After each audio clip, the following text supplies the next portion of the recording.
E eu quero te mostrar isso pela palavra de Deus, porque a igreja está migrando de um lugar para outro.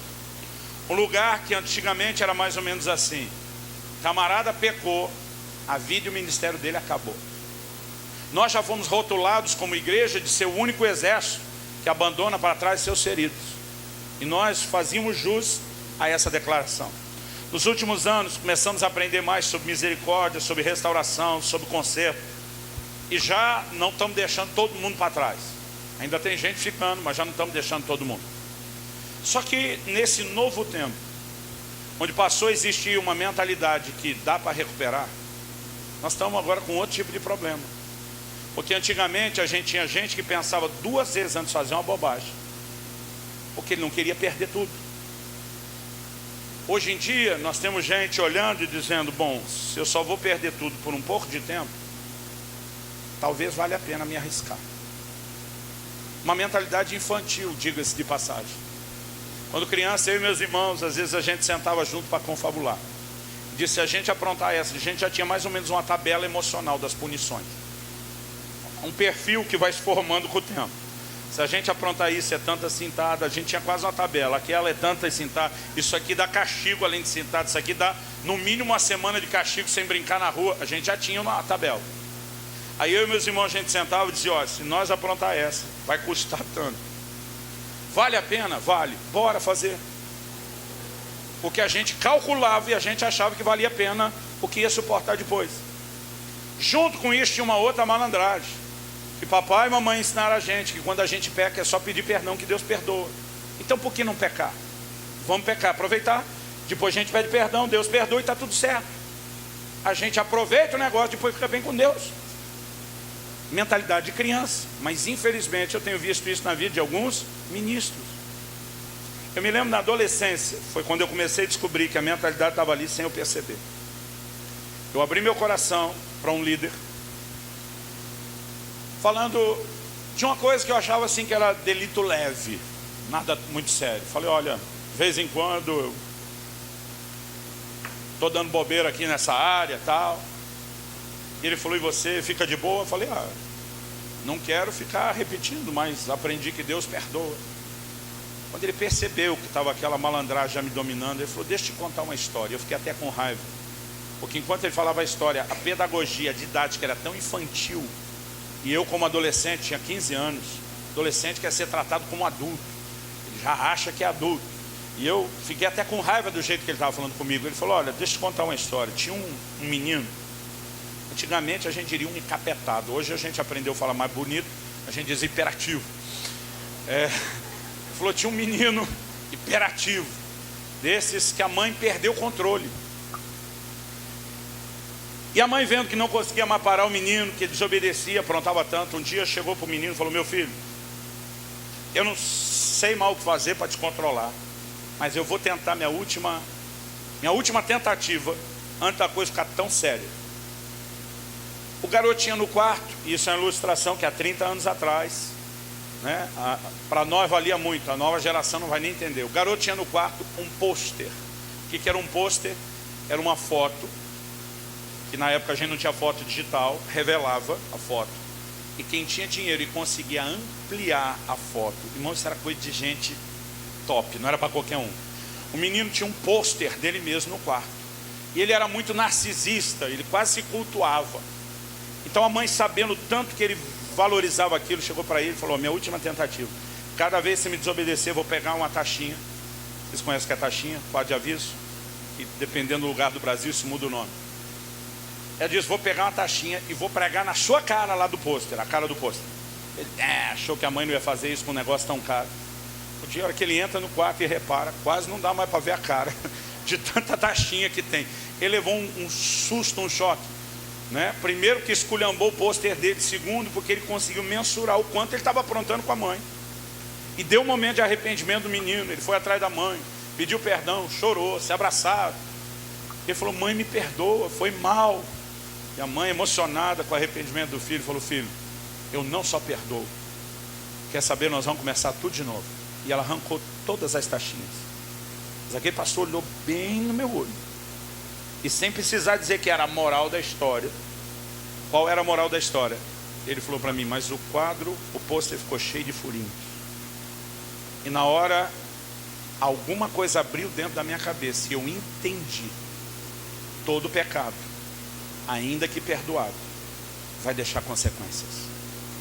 Eu quero te mostrar isso pela Bíblia. Porque o conceito de justificação e graça de alguns excluíram a possibilidade de consequências. Então vamos começar lá no Velho, antes de chegar no Novo Testamento. Números 14. Os 10 daqueles 12 espias que voltaram infamando a terra, desanimaram uma geração inteira. Deus julgou e matou aqueles 10. Aí Deus fala para Moisés, sai do meio do povo, que eu vou destruir essa geração inteira. Não, o Senhor fez uma aliança com Abraão da sua linhagem. Sai do meio do povo, que de você eu recomeço tudo outra vez. Não, o Senhor não faz isso. O que as nações vão dizer, perdoa esse povo. E Moisés entra no lugar de intercessão. Deus diz, tá bom, Moisés, perdoei o pecado, não vou matar o povo. Imagina Moisés dando um uf, um ô glória. E aí Deus diz, hoje. Deus diz, não vão morrer hoje, vão morrer aos poucos. Dá meia volta, leva essa cambada toda para o deserto.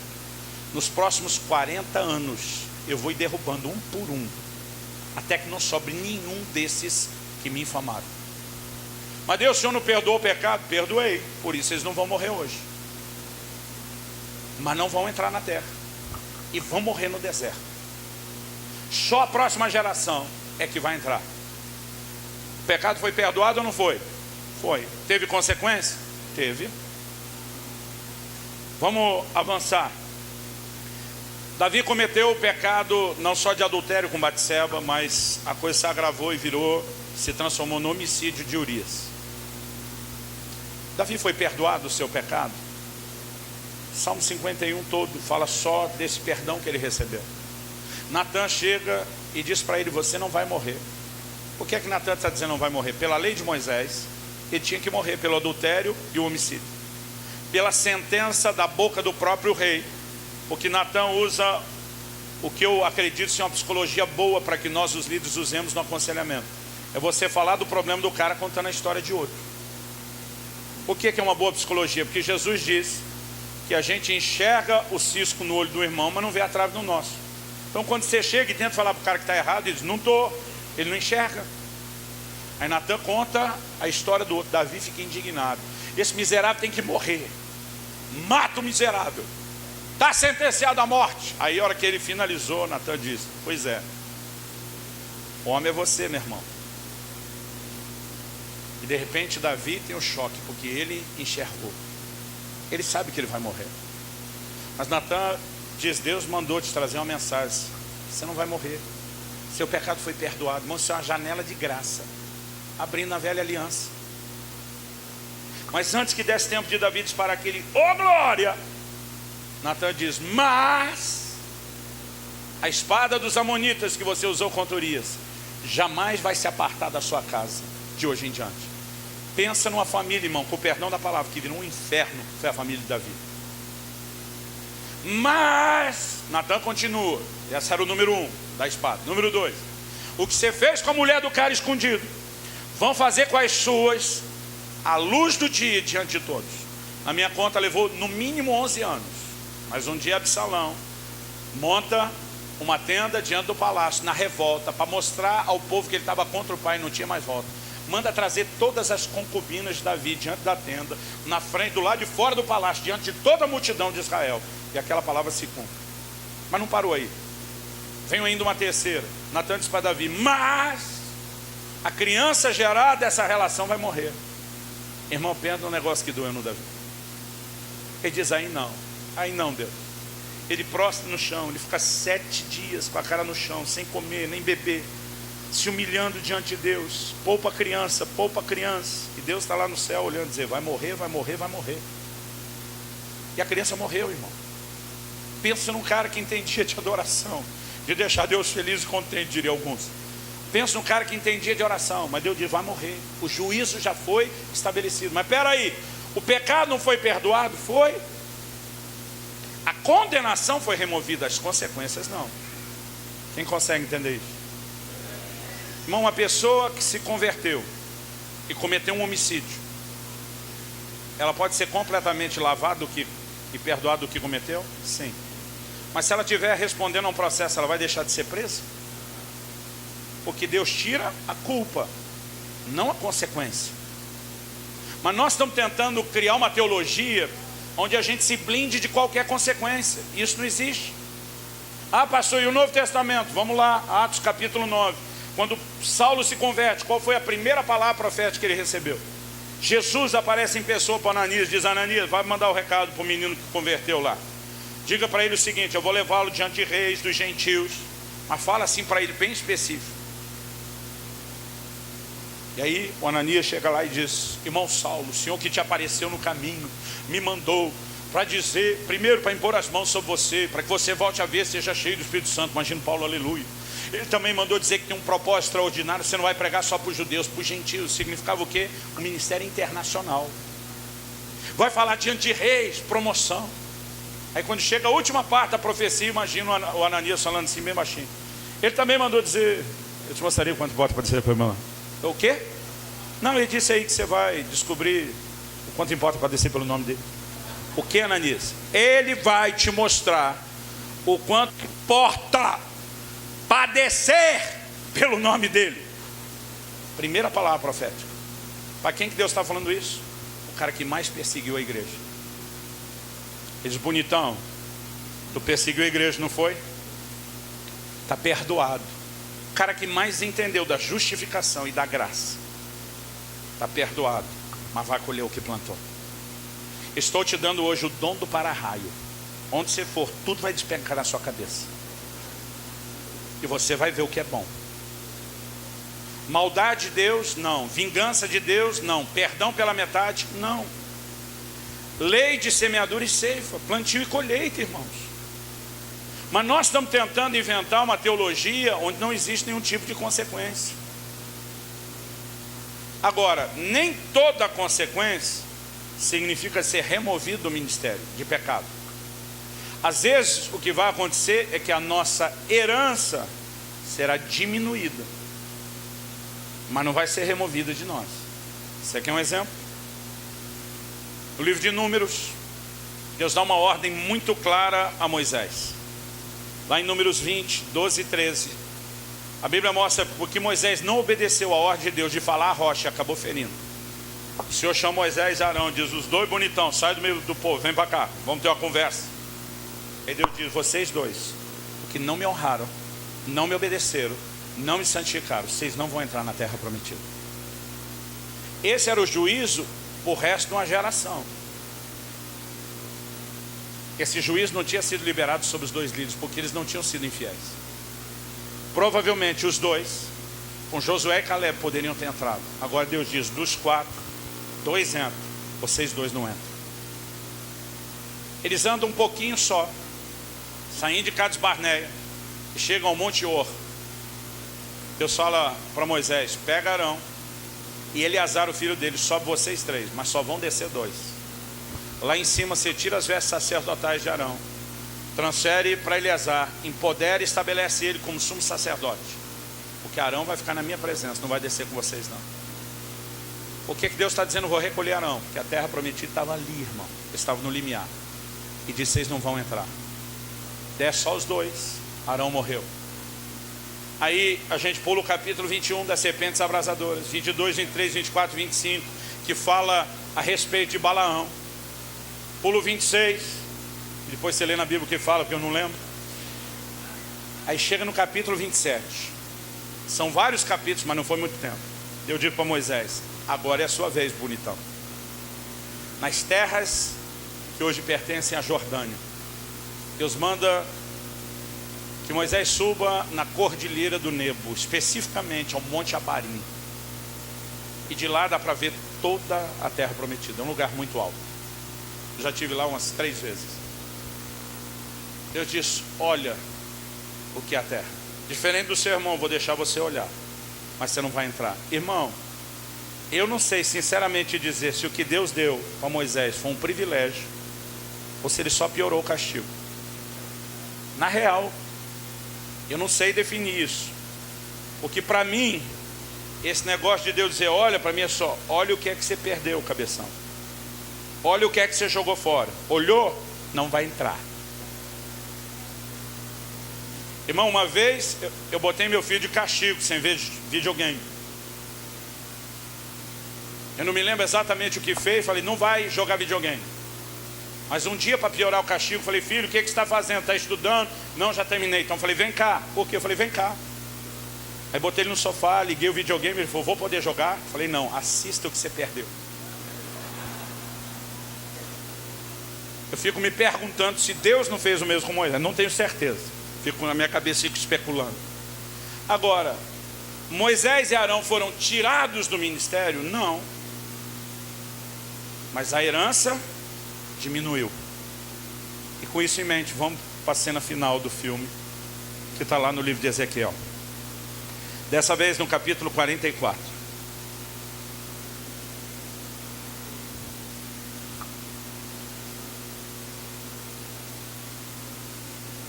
A partir do versículo 10. Pressão minha ou está calor aqui, gente?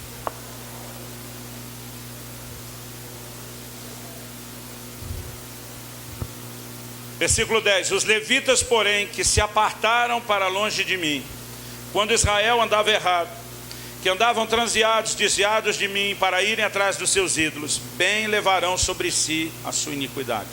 O que é levar iniquidade? Significa que eles não foram perdoados? Claro que não. Nós vamos dizer que Deus está admitindo eles no ministério. A NVI não só traduziu, a Nova Versão Internacional interpretou essa frase. Ela diz, sofrerão as consequências da sua iniquidade. Porque eles tinham pecado, mas se arrependeram, foram perdoados, foram readmitidos no ministério. Mas Deus diz, não vai faltar consequência. 11. Contudo, eles servirão no meu santuário, como guardas nas portas do templo, ministros dele, imolarão o holocausto e o sacrifício para o povo, e estarão perante este para lhe servir. Porque lhe ministraram diante dos seus ídolos e serviram a casa de Israel de tropeço e de maldade. Por isso, levantando a mão, jurei a respeito deles, diz o Senhor Deus, que eles levarão sobre si a sua iniquidade.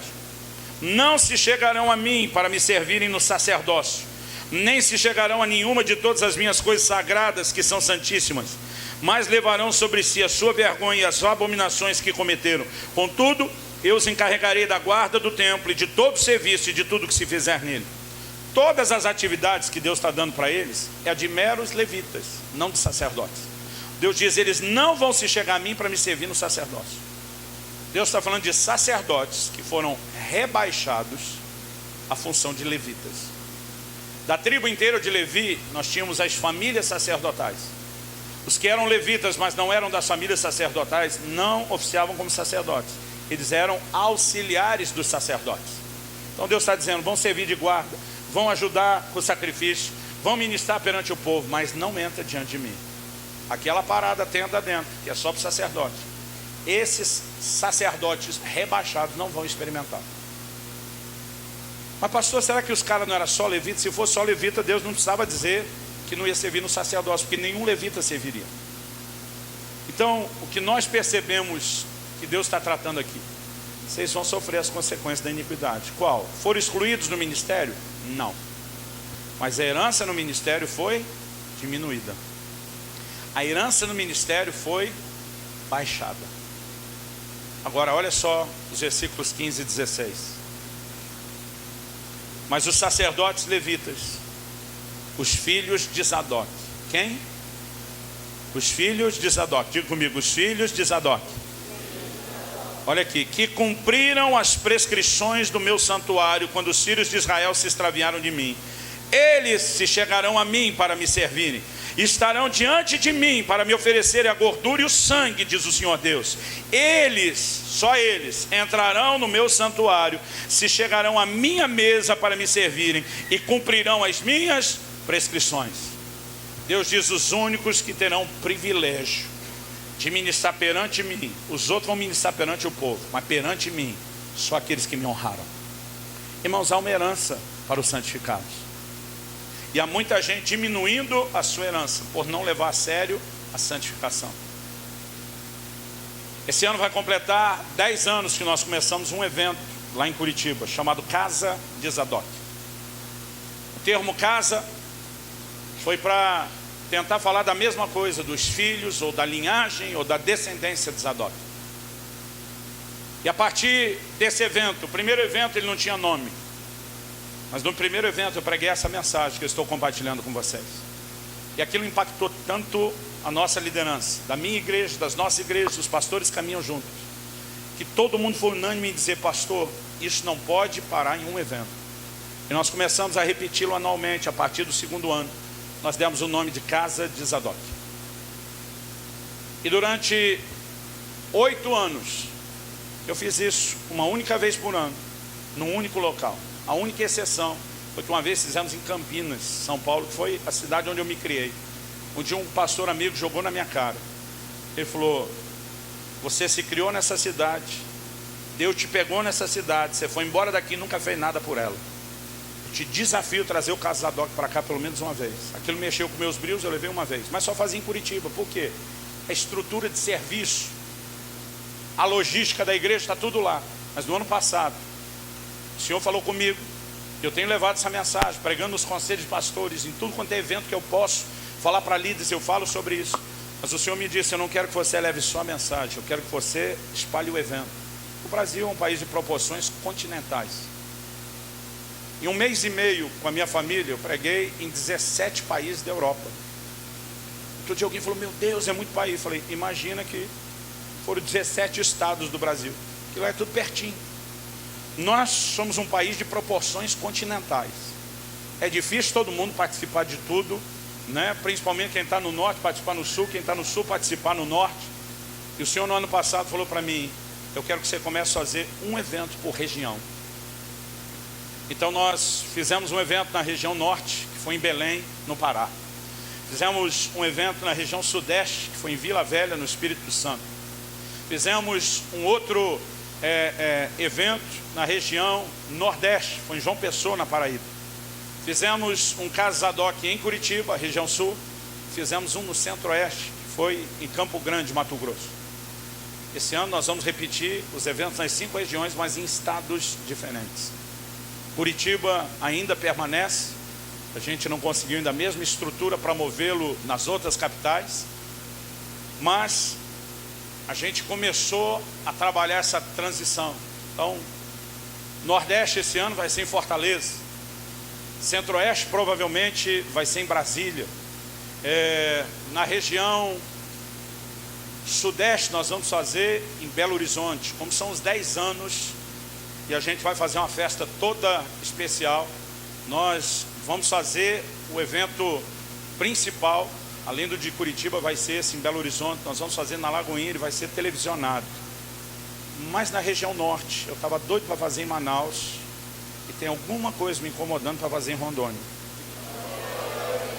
Nós definimos isso ontem com o conselho de pastores, que nós vamos fazer em Porto Velho. Então, se você entendeu que o que você está ouvindo aqui tem peso e importância, imagina um evento com 7 ministrações dessas, 7 ministros diferentes. Não é só gente popular, vai ter gente bem conhecida, mas são pessoas que têm caminhado em integridade. E nós levantamos uma única bandeira nesse evento: santidade ao Senhor, integridade na vida do ministro.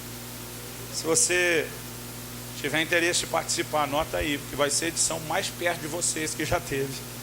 Dias 11 e 12 de outubro, quinta-feira à noite. Sexta-feira, feriado do dia 12. Imagino que para vocês é feriado do dia das crianças, e não daquela outra coisa lá, que a gente não comemora. Então nós vamos aproveitar o feriado para ter esse tempo junto. Vou fechar o parênteses do convite. Nós vamos terminar a mensagem orando. A razão principal de eu estar aqui hoje não é divulgar o evento, era compartilhar a mensagem. Estou escrevendo um livro esse ano, com tudo o que de melhor a gente tem ministrado nesses 10 anos de Casa Zadok.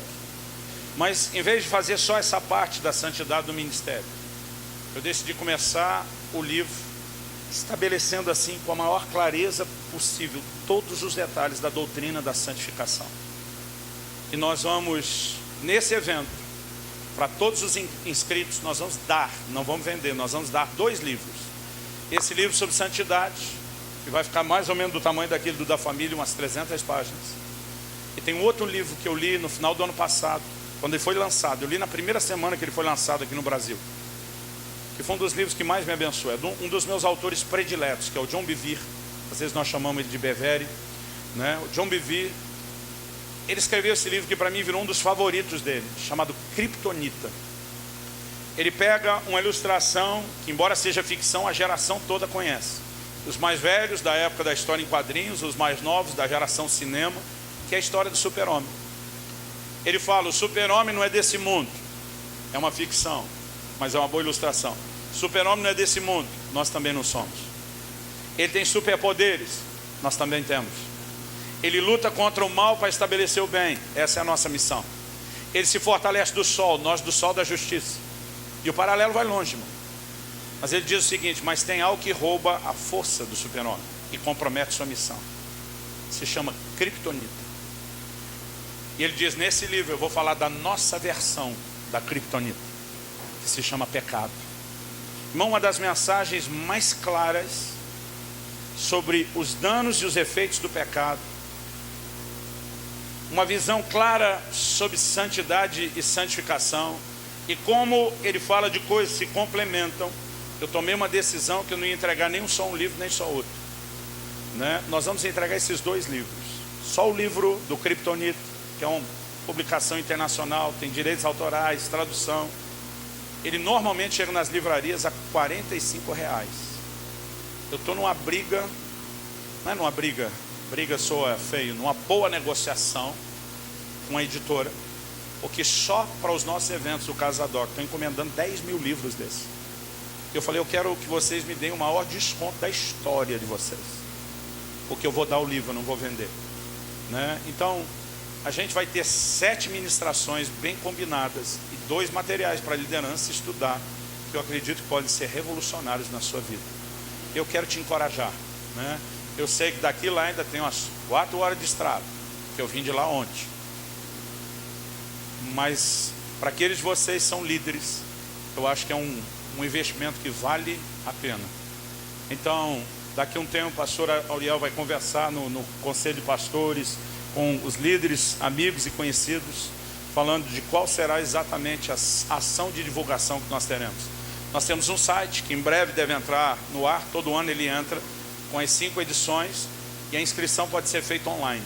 Mas provavelmente o que nós vamos tentar fazer é dar um jeito de mandar uma máquina aqui para a região, de cartão, porque eu acredito que essa inscrição com tudo, auditório que vamos alugar, som, toda essa quantidade de pessoas que vão trazer para pregar, para ministrar louvor, né, os livros, eu acredito que isso não deve passar, talvez nem chegar, nós estamos lutando para não chegar em R$80 a inscrição, tá? O ministério, ele faz o evento para ter pouco prejuízo. A gente não faz para ter lucro. Em alguns lugares, como no norte, a gente imagina que não é tão justo. Nossos eventos lá embaixo custam menos, né? Com questão de transporte, por exemplo, aqui custa mais. Então nós estamos dispostos a subsidiar a diferença do caixa de outro evento para bancar o de cá e tornar acessível. Mas mesmo sendo acessível, eu quero ver se eu mando umas máquinas, para que, de repente, se a coisa estiver difícil, a pessoa faça em 10 vezes sem juros, né? E não tenha desculpa para dizer, eu fiquei de fora. Nós olhamos um local que cabe 1000 pessoas, que são pastores e líderes. A turma do conselho ontem está achando muito pouco para Porto Velho, o que dizer da região. Nós ainda vamos decidir onde é, mas você tem que ficar atento, ok? Porque se for no de 1000 lugares, tem que fazer inscrição logo. Vamos ficar em pé, vamos orar.